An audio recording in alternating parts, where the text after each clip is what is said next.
공중에서 수험생 여러분 안녕하세요. 부동산 부트칠성 김하연 작가입니다.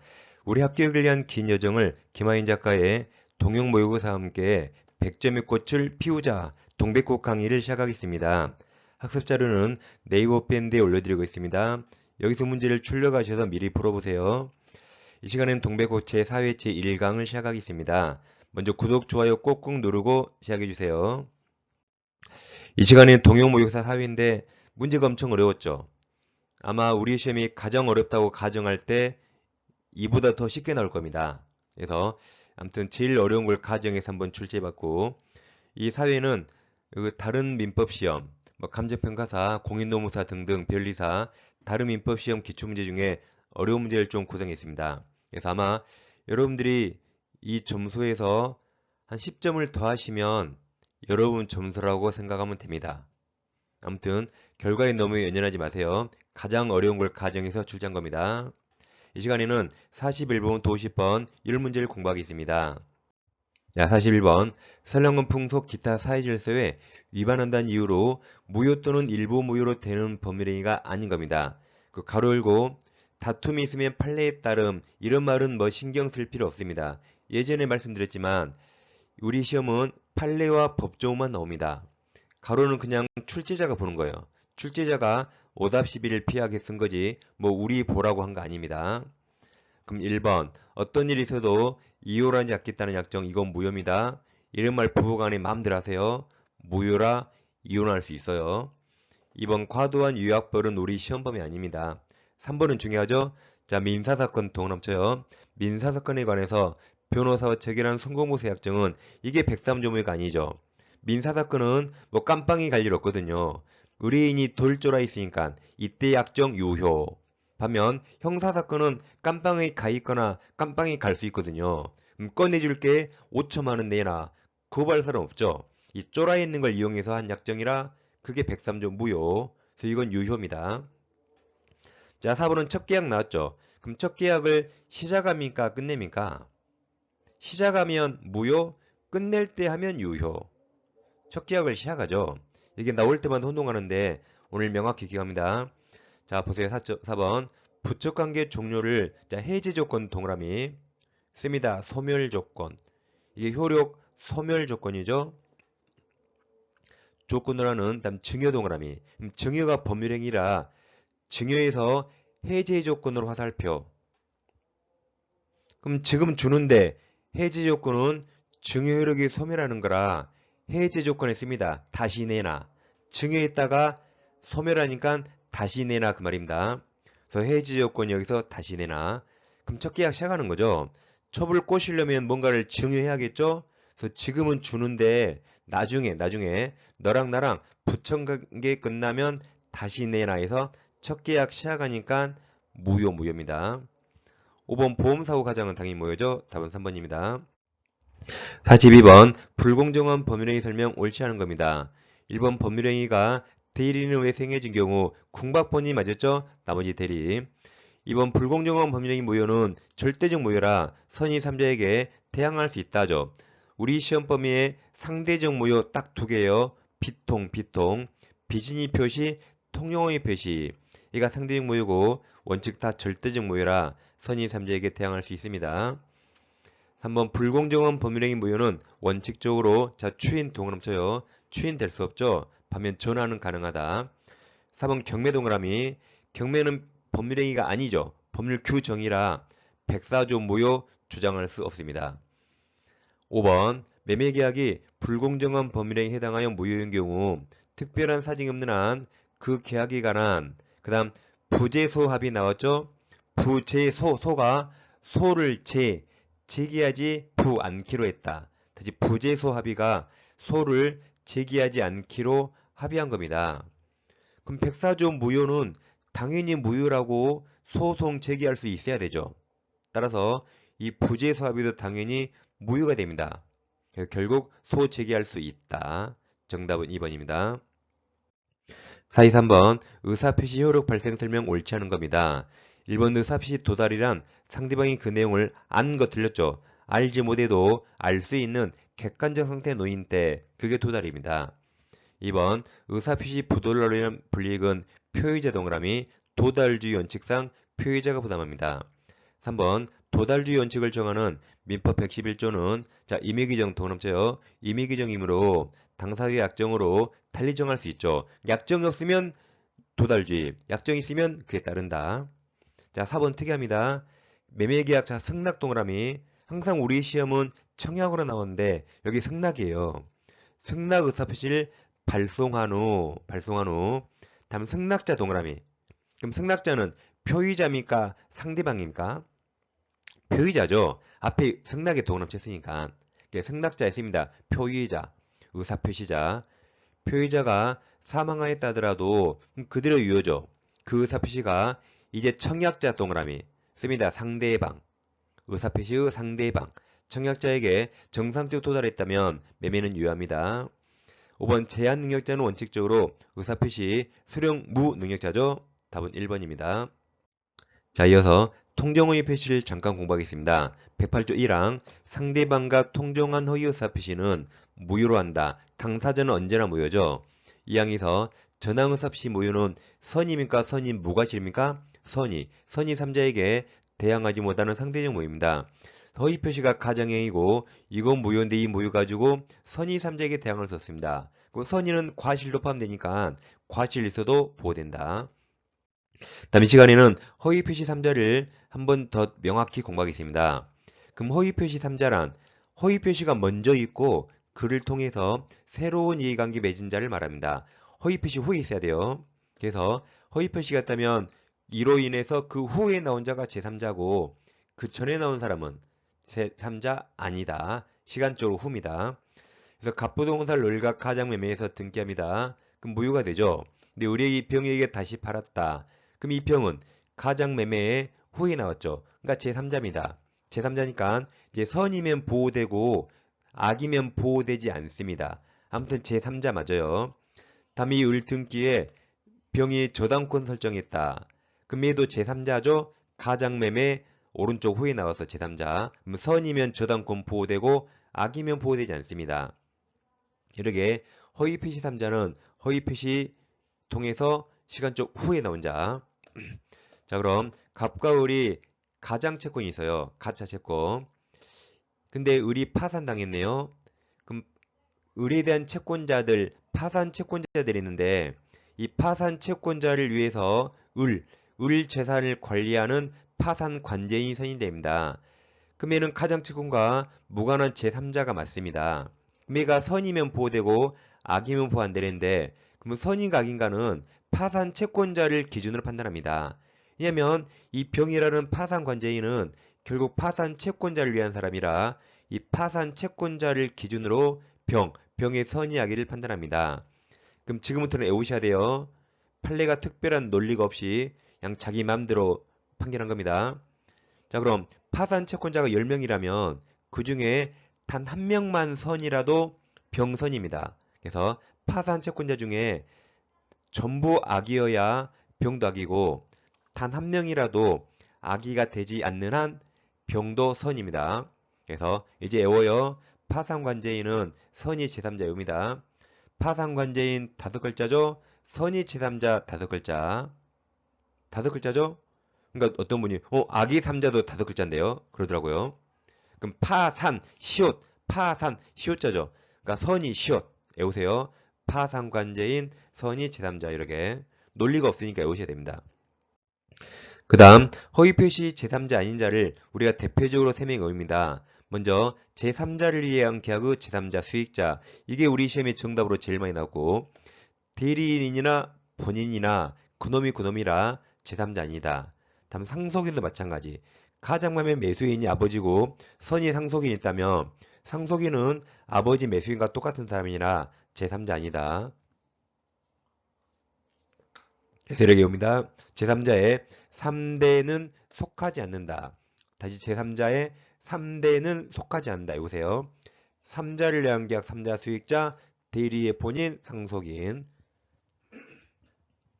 그 다음에 우리 갑에게 자 채권이 있습니다. 자 그럼 이 채권은 진짜 채권이에요? 가짜 채권이에요? 가짜라 써있나요? 진짜 채권이죠. 이 진짜 채권을 그럼 을이 채권자고 채무자죠. 진짜 채권이에요. 이걸 이제 가짜로 양도합니다. 이렇게 가장이라고 써 있잖아요. 그럼 채권은 진짜인데 양도가 가짜죠. 그럼 빨강색 동그라미 2번 이게 허위 표시죠. 그럼 자, 채무자는 가장 양도 전에 있었어요? 후에 있었어요? 그 윗줄 전에 있었죠. 그러니까 이 채무자는 제3자 아니다. 허위 표시 전에 있었으니까. 자, 문제 풀어볼게요. 424번. 통정허위 표시 이후에서 외형당 형성된 법률관을 기초로 하여 새로운 법률상 이해관계 맺은 제3자에 해당하지 않는 자. 1번은 자, 가로쳐봐요. 뭘 가짜로 했죠? 가짜로 한 거 가로쳐봐요. 가장 전세권 괄호. 거기서 뒤에 있는 저당권으로 화살표 하세요. 그럼 이 저당권 취득한자는 앞에 괄호친 가짜 전세권이 없었으면 나올 수 없었죠. 제3자. 2번도 가짜로 온 게 뭐죠? 가로쳐 보세요. 가장 소비대차 가로 가짜로 소비대차였죠. 그 뒤에 채권 양수한 자 살펴. 그러니까 대여금 채권을 양수한 자는 가짜 소비대차 후에 나왔잖아요. 제3자. 3번도 가로칩니다. 가장 저당권 설정 행위 괄호. 거기서 그 뒤에 저당권 실행으로 화살표 경매죠. 그럼 이 저당권 실행은 앞에 가로친 가짜 저당권 설정 안 했으면 나올 수 없죠. 그러니까 그로 인해 후에 나와 제3자. 4번 잘 보세요. 어렵습니다. 가장의 채권 양도 그랬나요? 그럼 잘 보세요. 가장의 채권 양도. 그럼 채권이 가장 가짜입니까? 양도가 가짜입니까? 다시 4번. 가장의 채권 양도는 채권이 가짜예요? 양도가 가짜예요? 아직 잘 모르겠죠? 그럼 더 읽어볼까요? 4번. 자, 가장의 채권 양도 후 채무가 변제되지 않고 있는 동안 채권 양도가 허위, 양도가 허위 가짜네요. 양도가 가짜예요. 그럼 다시 4번 처음에, 자, 4번 처음에 가장의 동그라미 쳐요. 채권, 그 다음에 양도 동그라미. 그럼 양도가 가짜고 채권은 진짜네요. 채권은 진짜죠? 그럼 아까 봤던 거네요. 그래서 다시 4번. 가장 채권 양도 후 채무 진짜요. 채무가 변제되지 않고 있는 동안 채권 양도가 허임이 밝혀진 경우에 있어서 채무자 동그라미. 얘는 아까 가장 양도 전에 있었죠. 제3자 아니다. 답이 4번이네요. 5번 가장 소비대자의 대주, 빌려준 자, 채권자, 대주가 파산한 경우 파산자와 독립한 지회, 파산 채권자 전체의 공동이익을 위해서 직무를 행하게 된 파산관제인 동그라미. 무조건 제3자다.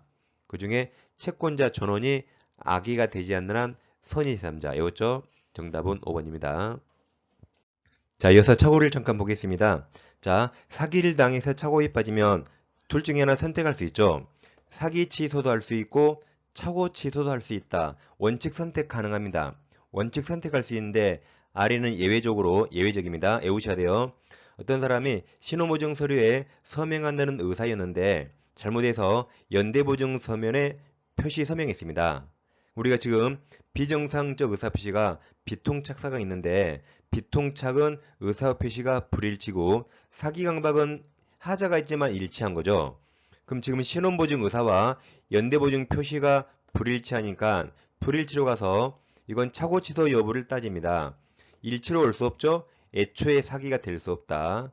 설령 제3자의 기망이 있었더라도 이건 기망 사기 아니에요. 이건 예외적 판례라 외우는 겁니다. 우리 판례가 이것은 착오 취소 여부만 판단합니다. 그래서 이제 외웁니다. 신연착 이렇게 신연착. 그리고 이것은 무슨 착오죠? 빨간색 표시를 잘못했죠. 표시상 착오입니다. 서명 표시를 잘못했잖아요. 그래서 표시상 착오 나오면 빨리 신연착 읽으세요. 다시 표시상 착오는 신연착, 신연착은 표시상 착오 딱 외웁니다. 자, 45번 착오로 인한 의사표시 설명 옳은 겁니다. 1번 상대방이 표의자의 착오를 알고 동그라미 쳐요. 이를 이용 동그라미 이용한 경우 표의자에게 중과실이 있더라도 의사표시 취소할 수 있다죠. 그러니까 표의자가 중과실에 빠지면 원칙 취소할 수 없지만 여기처럼 상대방이 알고 이용했죠. 그럼 상대방이 더 썩을 놈이라 이땐 예외적으로 취소할 수 있다. 2번 착오 전제와 그 착오가 법률행위의 중요 부분에 관한 것이라는 점은 표의자와 상대방 아니죠. 표의자 또는 착오자가 입증합니다. 그러니까 취소하려는 자가 입증하는 거죠. 3번 자, 신혼보증 동그라미 칩니다. 그럼 신현착 빨리 떨어져. 신현착은 표시착오입니다. 다시 신혼보증 서류에 서명 날인한다는 착각에 빠진 상태로 연대보증 동그라미 쳐요. 연대보증 서면에 서명 날인한 것은 동기착오가 아니라 아까 표시상착오, 신현착 표시를 잘못했죠. 표시상착오입니다. 뭐 4번은 우리 시험법이 아니지만 뭐 볼 필요 없지만 읽어봐 보겠습니다. 재담보험의 설립을 위한 출연행위는 상대방 없는 단독행위지만 착오 취소할 수 있다. 4번은 X 뭐 볼 필요 없습니다. 5번 자 동그라미 쳐요. 표시상 착오 동그라미. 그럼 빨리 써요. 신연착 쓰셨죠? 표시상 착오가 그 다음 제3자의 기망행위에 의하여 일어난 경우 표의자는 제3자 기망행위를 상대방이 알았는지 여부를 불문하고 이런 말 신경 쓰지 말아 있습니다. 이건 예외적으로 우리 판례가 착오 취소를 따진다 해서요. 그래서 착오 이유로 의사표시 취소할 수 있다 해서 맞았습니다. 그래서 신연착 외우시고 표시상 착오. 그리고 3번과 5번 두 개 묶어둬요. 같은 판례를 지문을 두 개 냈네요. 같은 말이다. 다음 46번 복대리 설명 옳은 겁니다. 1번 복대리는 제3자에 대해서 대리인과 똑같습니다. 2번 본인의 묵시역 동그라미 뭐든지 명시 묵시 가능하죠. 묵시역 승낙이 기초한 이무대리는 복인공인 허용된다. 그러니까 정답 옳은 거 1번이고 2번 허용된다. 3번 이무대리인이 본인의 명시역 승낙을 얻어서 복대리인을 선임한 때 본인에 대해서 그 선임 감독에 관한 과실 책임이 있다죠. 4번 법정대리인이 그 자신 이름으로 선임한 복대리인은 다음 본인의 대리인이죠. 복대리인은 다 본인의 대리인. 복대리인은 누구를 대해요? 본인의 대리인. 그래서 틀렸습니다. 본인의 대리인이다. 5번 복대리인의 대리행위에 대해서도 표현대리를 성립할 수 있죠. 정답은 1번이었습니다. 47번 계약기간은 무권대리 설명 옳은 겁니다. 1번인 묵시역 추인 물어본 거죠. 범죄가 되는 무권대리 행위에 대해서 장기간 형사고소를 하지 않았다는 사실만으로 묵시적 추인이 있었다고 볼 수 없습니다.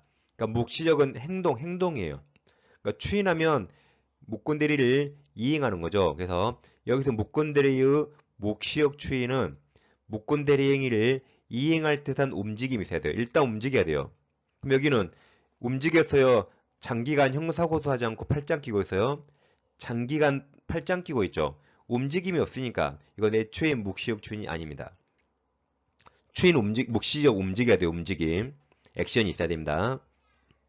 2번 본인의 추인을 거절하면 무효로 확정이 되죠. 따라 상대방은 철회권 행사할 수 없다. 행사할 필요 없죠. 똑같이 무효가 되니까. 3번 본인이 무권대리행위 일부의 동그라미 쳐요. 일부에 대해 추인 동그라미. 추인한 경우 그에 대해서 상대방이 동의되면 유효가 되죠. 정답은 3번. 4번 본인이 무권대리인에게 한 추인 의사표시는 원칙 효력이 있다죠. 추인은 무권대리인, 그 상대방, 승계인 누구에게나 할 수 있습니다. 5번 무권대리인의 계약 상대방에 대한 책임 가로열고 민법 135조 책임은 대리권 흠결에 관해서 대리인에게 과실이 없더라도 인정되는 무과실 책임이 135조입니다. 정답은 3번입니다. 5번도 주의하세요. 우리 시험에 나올 때가 됐습니다. 48번 표현대리 무권대리 설명 옳지 않은 겁니다. 1번 표현대리가 성립된다고 하더라도 무권대리 성질이 유권대리로 전환되는 거 아닙니다. 2번 표현대리가 성립하는 경우 상대방에게 과실이 있더라도 과실상계 동그라미 쳐요. 법리가 유추 적용되어 본인 책임 경감할 수 없다죠. 정답 2번이에요. 과실상계는 교통사고처럼 돈, 손해배상 산정할 때 적용됩니다. 근데 표현대리는 손해배상이 아니죠. 무권대리 행위를 이행하는 거라 본인은 전적인 책임을 지고 책임 경감되지 않습니다. 3번 법정대리의 경우에도 대리권 소멸후 표현들이 129조 성립할 수 있죠. 4번 사실혼 관계 있는 부부 경우 동그라미 쳐요. 일상가사 대리권 동그라미 대리권을 기본 대리권이라는 권한을 놓은 표현들이 성립할 수 있다. 즉 기본 대리권은 뭐든지 다 된다. 뭐든지 인정됩니다. 거의 90% 그래 90% 뭐든지 다 된다. 5번도 묵시적 추인이네요. 무권 대리행위에 대해서 본인이 이의를 제기하지 않고 장기간 방치된 사실만으로 그러면 움직여서요 오랫동안 장기간 팔짱 끼고 있어요. 장기간 팔짱 끼고 있죠. 그럼 묵시육 추인이 아닙니다. 그래서 그 뒤에 무권들행에 대한 추인이 있었다고 볼 수 없습니다. 정답은 2번입니다. 다음 취소를 잠깐 공부하겠습니다. 일단 우리 시험 범위 취소 사유는 제착사강 딱 4가지죠. 자, 그럼 어떤 행위를 취소할 수 있다면 일단 유효인데 취소권이 생깁니다. 그래서 취소권자가 취소권 행사하면 소급의 무효가 되지만 취소권이 소멸되면 유효로 확정이 되죠. 이때 취소권 소멸 사유가 3가지입니다. 첫째, 추인할 수 있고, 두 번째, 법으로 추인으로 정해진 게 있고, 취소권 행사 기간이 있죠. 그 기간이 경과하면 취소권 소멸합니다. 그래서 추인 2가지는 취소인이 소멸된 후에 있어야 돼요. 그래서 제한 능력자가 능력자된 후 착사강에서 벗어난 후인데 예외적으로 법정 대리인은 취소인이 소멸 전이라도 미리 추인할 수 있습니다. 다음 행사기간은 추인, 인 빨강색 인자 써봐요. 몇 글자죠?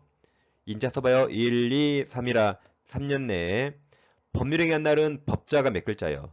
써보세요. 법자 10글자죠? 10년 내, 10년 내입니다. 이 기간 지나면 지속권 소멸한다. 자, 그럼 취소할 행위는 일단 유효인데 확정 유효가 아니라 무효로 바뀔 가능성이 있어서 이게 불확정적 무효, 유효 또는 유동적 유효입니다. 그럼 법률관계가 유동적이면 그 효력을 빨리 확정합니다. 따라서 유동적 상태가 먼저 취소해서 무효가 되면 더 이상 아래 유효가 되는 아래 3가지 발생할 수 없어요. 거꾸로 유동적 상태에서 아래 3가지 셋 중에 하나가 먼저 발생해서 이게 유효로 확정이 되면 더 이상 취소할 수 없다. 이게 유동적 성질입니다. 자, 밑에 박스에서 그럼 어떤 행위를 취소했습니다. 그럼 소급의 무효가 되죠? 무효가 되니까 아까 추인할 수 없다 그랬죠. 그 추인이 취소할 수 있는 법률행위 추인할 수 없다. 즉 143조 추인할 수 없어요. 그렇지만 이와 별개로 취소하면 무효가 되잖아요. 그 무효 그대로 대입하면 무효행위 추인할 수 있습니다. 139조 추인. 다음 무효 원인이 소멸한 후에 하겠죠. 이 추인 2가지 잘 비교하세요. 우리 시험에 한번 나올 때가 됐습니다. 자, 49번. 법률행위 취소에 관한 설명 옳지 않은 겁니다. 일단 3번은 X. 3번 근로계약이 우리 시험 범위 아닙니다. X. 그럼 1번. 제한 능력자도 자, 단독으로 동그라미 취소에 동그라미 쳐요. 취소권 행사할 수 있죠. 취소하면 책임질 일이 생깁니까? 없어집니까? 없어지니까 불리하지 않아서 단독 취소할 수 있다. 단 단독으로 추인할 수는 없어요. 추인은 아까 취소인이 소멸한 후 능력자가 된 후에 해야 돼요. 근데 반대로 취소권 행사할 수 있다. 2번 법률행위 취소로 무효가 된 법률행위는 동그라미 칩니다. 무효행위 추인 동그라미 추인 법률에 따라 아까 추인할 수 있다 그랬죠? 정답 2번이고 4번 취소권자가 추인할 수 있는 후에 이의를 보류했네요. 그럼 법정 추인 되지 않죠? 그 다음 다시 보류한 상태에서 취소할 수 있는 계약을 이행한 때 법정 추인 되지 않는다. 5번 계약이 동그라미 쳐요. 취소된 후 동그라미 후에도 해지 상대방은 해지로 인한 불이익을 면하기 위해서 자 취소 동그라미 취소권 행사에서 계약 전체 무효로 돌릴 수 있다 맞았죠? 이게 해치할 수 있다. 해제 후 취소할 수 있다. 그럼 취소하면 무효가 되니까 무효로 돌릴 수 있다 맞습니다. 정답은 2번입니다. 다음 조건기 안에서 어려운 판례 다시 반복하겠습니다. 갑부동산을 을과 임대차 계약했는데 임대차가 끝납니다. 근데 임대인 갑이 보증금 반환할 돈이 없어서 이 X부동산을 제3자에게 임대차에서 그 제3자에게 받은 보증금 가지고 을에게 반환하기로 약정했습니다. 여기서 제3자에게 임대차 한다는 사실이 발생할 게 확정적입니까? 불확정합니까? 불확정이죠. 제3자에게 임대차 못할 수 있잖아요. 그래서 이렇게 불확정한 사실이 발생한 때를 보증금 반환하는 이행 기한으로 정했습니다. 근데 다행히 제3자에게 임대차하면 그때 바로 기한이 도래하는데 만약에 저 X부동산이 불타 없어져 버렸다. 그럼 제3자에게 임대차가 불가능하죠. 이때도 당연히 을은 쫓아가서 보증금 받아야겠죠. 이 둘 다 이행 기한이 도래합니다. 자, 50번입니다. 조건기한 설명 옳지 않은 겁니다. 1번 법률행위에 정지 조건이 붙어있다는 사실은 그 법률행위 효력 발생을 다투는 자 동그라미 맞았습니다. 2번 조건 다음에 의사 동그라미. 의사가 외부로 표시 동그라미. 표시해야 상대방이 알겠죠? 이렇게 표시되지 않은 경우 조건부 법률행위로 인정되지 않습니다. 3번 당사자가 조건 성취록을 그 성취 전에 소급에 동그라미 쳐요. 소급액의 의사 동그라미 의사를 표시한 경우에 그 의사에 의한다죠? 그 뒤에 다 틀렸네요. 그러니까 조건은 원래 소급이 없지만 이처럼 예외적으로 당사자의 의사에 따라 소급할 수 있습니다. 4번 불확정한 사실 아까 봤던 제3자에게 임대차 한다는 사실 그 사실이 발생할 때를 이행 기한으로 정한 경우 그 사실 발생이 불가능 동그라미입니다. 불가능하게 된 때에도 기한이 되는 것으로 본다 그랬죠. 5번 상계 동그라미 씁니다. 단독행위. 그럼 단독행위는 원칙적으로 조건 기한 붙일 수 없습니다. 정답은 3번입니다. 이 시간에는 모의고사 2번 모의고사는 상당히 어렵다 했죠. 앞부분은 좀 쉽지만 뒷부분 물권표부터가 상당히 어렵습니다. 그래서 나중에 채점하시고 10점을 더하시면 여러분 점수라고 생각을 하랬죠. 자, 오늘도 수고하셨습니다. 다음 시간에 찾아뵙겠습니다. 감사합니다.